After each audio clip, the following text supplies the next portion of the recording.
Félicia Djibo, bonjour, ravie d'être là. Et moi, je suis technologiste et économiste de formation. J'ai toujours été passionnée de technologie, passionnée de maths en grandissant. J'ai beaucoup joué aux jeux vidéo très tôt, quand les jeux vidéo ont été introduits en Côte d'Ivoire. Donc, je dirais de parcours, c'est même mon ADN qui est technologiste.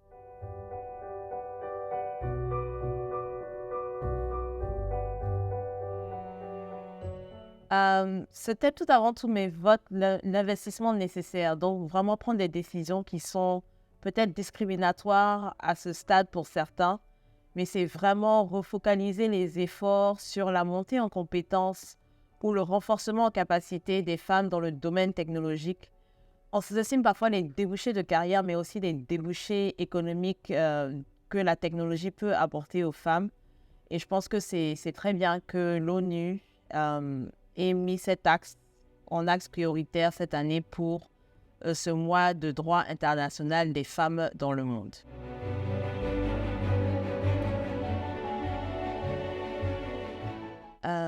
Avec pérennité, pour moi, vient éducation. Vient accès à l'éducation, accès aux options et le plus tôt possible.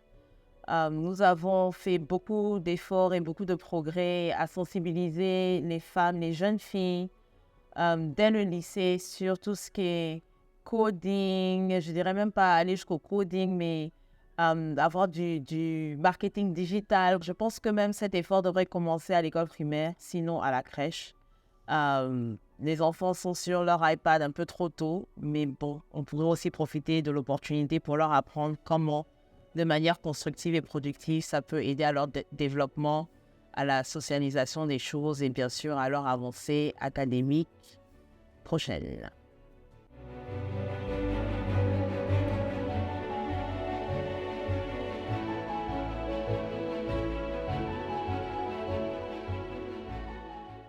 Je pense que les avancées se sont faites naturellement, hein. On a progressé. Peut-être qu'on n'a pas progressé assez vite, mais le progrès est là, c'est réel. Où je pense qu'il y a encore du travail à faire, c'est dans l'articulation de la technologie au management. Parfois, on voit les deux en silo, mais pour moi, c'est une transition naturelle parce que pour moi, la technologie se met au service de la société, au service du business. Et quand on parle du rôle du business analyst, c'est vraiment quelqu'un qui est là pour faire la liaison entre les besoins du business, comprendre le business et la technologie pour pouvoir donner des accélérateurs à ce business-là. Et donc, je l'étendrai à la société. De manière personnelle, je remarque beaucoup de femmes dans la technologie, quand elles arrivent à des grades très, très avancés de leur carrière, dans le management, dans la leadership, on oublie même qu'elles ont débuté en technologie. Je ne sais pas si c'est un tabou ou c'est une omission sociétale naturelle, mais je pense qu'il serait bien que les geeks comme moi se revendiquent en geek, même quand elles accèdent à des postes de notoriété, pour qu'on n'oublie pas qu'en fait, la technologie est très importante dans l'évolution de carrière.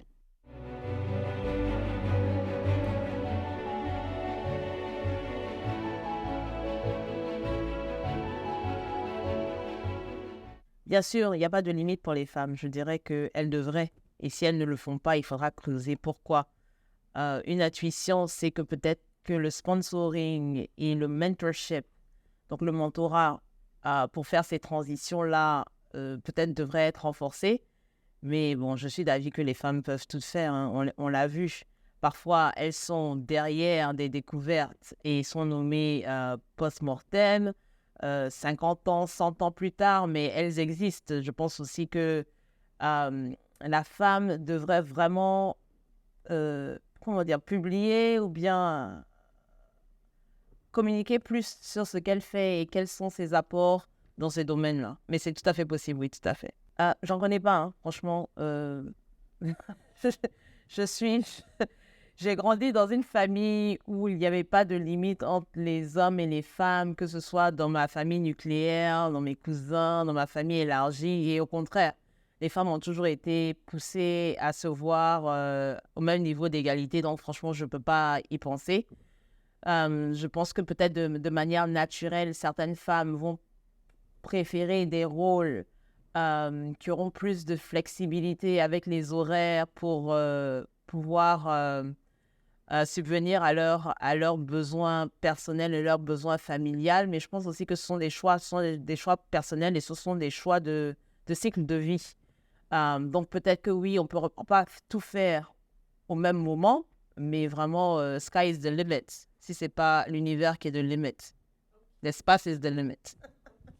Moi, je pense en fait même que le rôle de business analyst est idéal même pour les femmes en début de carrière, parce que les femmes sont très communicatives, elles vont communiquer, elles savent faire la part des choses, elles savent temporiser les situations, savoir être diplomate d'un côté comme de l'autre.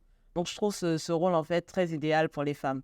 Bon, je ne critique pas les hommes, hein. Ce n'est pas une critique envers les hommes, c'est juste une expérience personnelle.